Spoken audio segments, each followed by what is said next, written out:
इच्छा मलाई पनि चरा सम्बन्धी चाहिँ चासो यो सम्बन्धी चाहिँ रुचि चाहिँ छ। म एउटा ठ्याक्कै यो उसका यो प्रसङ्ग निस्किँदै गर्दा एउटा प्रसङ्ग सम्झेँ। इन्डियामा एउटा तालिमको क्रममा गएको थिएँ अनि त्यहाँ चरा सम्बन्धी एकदमै इन्ट्रेस्ट राख्ने साथीले चाहिँ भन्नुहुन्थ्यो, यदि तपाईँलाई चरा हेर्ने मात्रै एउटा बानी लगाउनु भयो भने तपाईँ एक्लै पर्नुहुन्न कहिले पनि, किनभने कहीँ न कहीँ तपाईँको वरिपरि चाहिँ चराहरू हुन्छन्। त्यही चरा हेरेर तपाईँ केही बोर लाग्यो भने चरा हेर्नुहोस्, तपाईँलाई चाहिँ रिफ्रेस गराउँछ। त्यो चाहिँ म जहिले पनि सम्झिन्छु। अनि कुनै बेला यसो बाहिर निस्किँदा केही भएन भने, अथवा हुन्छ नि अब कसैलाई वेट गर्नु पऱ्यो, केही चिज भएन भने नि यसो बाहिर निस्केर चराहरू हेऱ्यो भने पनि कम्तीमा आफ्नो टाइम पास गर्न, त्यो चराहरूको बारेमा बुझ्न र आफूलाई चाहिँ यो आफ्नो समयलाई राम्रो हिसाबले व्यतीत गर्न चाहिँ सहयोग गर्छ। त्यो एडभाइस चाहिँ म यहाँहरू मार्फत अरू सबैलाई चाहिँ दिन चाहन्छु। चरा हेर्ने बानी अथवा चरा बर्ड वाचिङ ह्याबिट भनेको चाहिँ आफ्नो लागि पनि एकदमै राम्रो ह्याबिट रहेछ। अर्को कुरा, चराको लागि हाम्रो विविधता धेरै छ।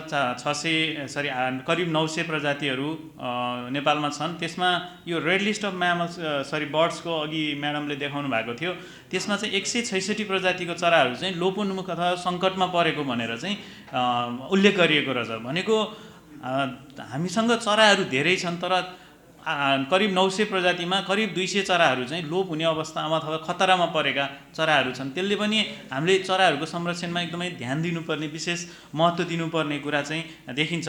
र यसमा अब अहिले यहाँको अघि म्याडमको प्रस्तुतिबाट चाहिँ मुख्य गरी यो सञ्जाल, यो आइबिए इम्पोर्टेन्ट बर्ड एरियासँग नजिकसँग सम्बन्धित भएको जस्तो लाग्यो। आइबिए आफैमा पनि यो चराको लागि महत्त्वपूर्ण, चराको महत्त्वपूर्ण छ भने त्यसले अरू पनि जनावरको चाहिँ हेबिट्याटको हिसाबले काम गरेको हुन्छ। त्यो हिसाबले त्यो महत्त्वपूर्ण क्षेत्रबाट चाहिँ तपाईँहरू प्रतिनिधित्व गरेर आउनु भएको छ। र यस्ता मुख्य गरी अब सबै चराहरूको संरक्षण महत्त्व छ, त्यसमा पनि यसरी लोप हुन लागेका चराहरूलाई विशेष संरक्षणको आवश्यकता छ।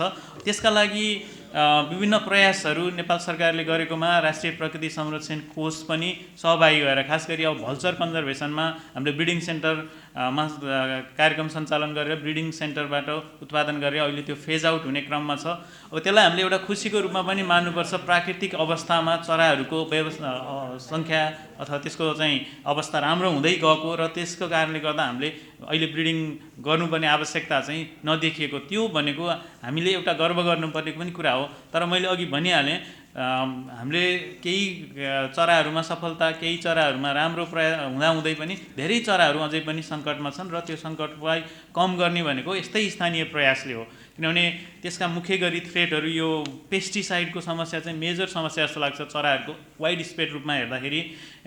यो सम्बन्धी त आज होइन, यो बेलायतमा एउटा किताब साइलेन्ट स्प्रिङ भनेर 1964 मा एउटा किताबै निस्केको, एउटा यो सम्बन्धी चाहिँ किताब निस्केको थियो। त्यसले विश्वभरि नै एउटा तहल्का मच्चाएको थियो। त्यो भनेको के भने अब चाहिँ यो पेस्टिसाइडको जो विषादीको प्रयोग यसरी नै बढ्दै जाने र यसलाई चाहिँ नियन्त्रण नगर्ने हो भने चराहरू सबै लोप हुन सक्छन्।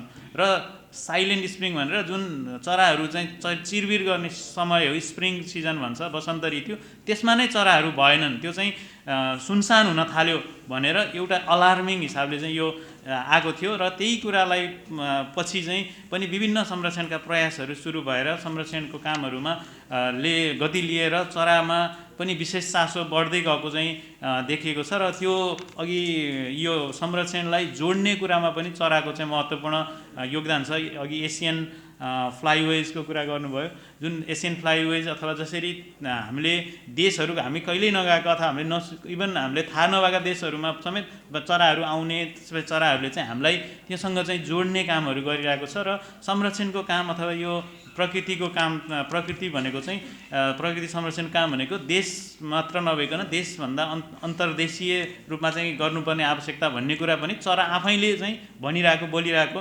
त्यो भएर यसलाई हाम्रो अर्को भाषामा वाइल्ड लाइफ विथआउट बोर्डर भन्छ अङ्ग्रेजीमा। वन्यजन्तुहरूको कुनै सीमा हुँदैन र वन्यजन्तुहरू संरक्षणको कामको पनि सीमा हुँदैन। हामीले गरेको संरक्षणले सम्पूर्ण विश्वलाई चाहिँ फाइदा गरिरहेको हुन्छ भन्ने कुरा पनि यसले देखाउँछ।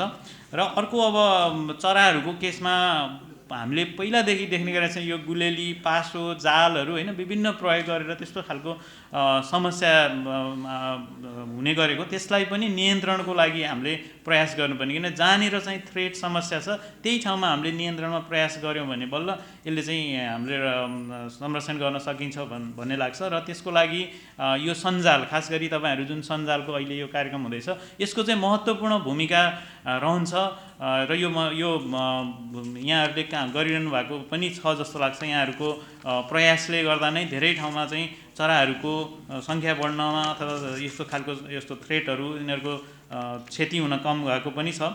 अर्को वासस्थान विनाशको कुरा अघि पनि धेरै चर्चा भइसकेको छ, म यसमा धेरै थप्न चाहन्न। यो सबै जनावरको लागि वासस्थान महत्त्वपूर्ण छ। चराहरू विशेष गरी अलिकति एड्याप्टेबल पनि हुन्छ यदि उनीहरूलाई वासस्थानमा चाहिँ सुरक्षित रूपमा रहने हो भने। तर एड्याप्टेबल हुँदाहुँदै पनि जब हामीले त्यसलाई इन्डिस्क्रिमिनेट भन्छ, कुनै पनि ठाउँ नराखिकन अनि त्यसमा नि विषादीको बढी प्रयोगले गर्दाखेरि चाहिँ यो यिनीहरूको वासस्थानलाई चाहिँ बढी असर गरिरहेको चाहिँ भान हुन्छ। अब यो सबै संरक्षणमा यहाँ उपस्थित सबैको र विशेष गरी यो सञ्जालको चाहिँ महत्त्वपूर्ण योगदान चाहिँ हुने मैले विश्वास गरेको छु।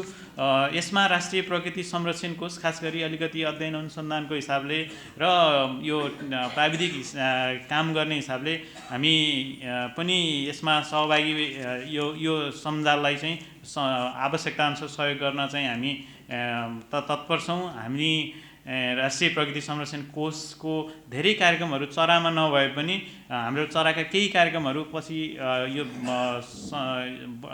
योजनाहरू पनि गरेका छौँ। खास गरी अब यो भल्चरमा त हामीले अगाडिदेखि काम गरिरहेका छौँ भने बेङ्गाल फ्लोरिकन लगायत बढी खतरामा परेका चराहरूमा चाहिँ अझै विशेष पहल गरेर काम गर्नुपर्छ भन्नेमा चाहिँ हाम्रो इन्टरनल्ली डिस्कसन पनि भइरहेको छ। हामीले जनावरमा चाहिँ धेरै काम गऱ्यौँ तर चरामा अलिक छोड्यौँ कि भन्ने खालको चाहिँ हामीलाई पनि महसुस भइरहेको छ। र यो कार्यक्रममा हामीलाई यो प्रकृति संरक्षण कोषलाई र मलाई बोलाएर केही कुरा राख्न दिनुभएकोमा आयोजक सम्पूर्णलाई धन्यवाद दिँदै र यहाँहरूको यो कार्यक्रमको चाहिँ सफलताको पूर्ण रूपमा सफल होस्।